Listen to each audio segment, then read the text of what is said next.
Вечно можно смотреть на огонь, на как кто-то спит в палатке сухой.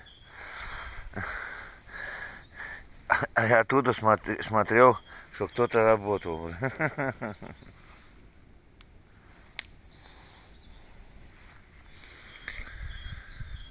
Птички поют.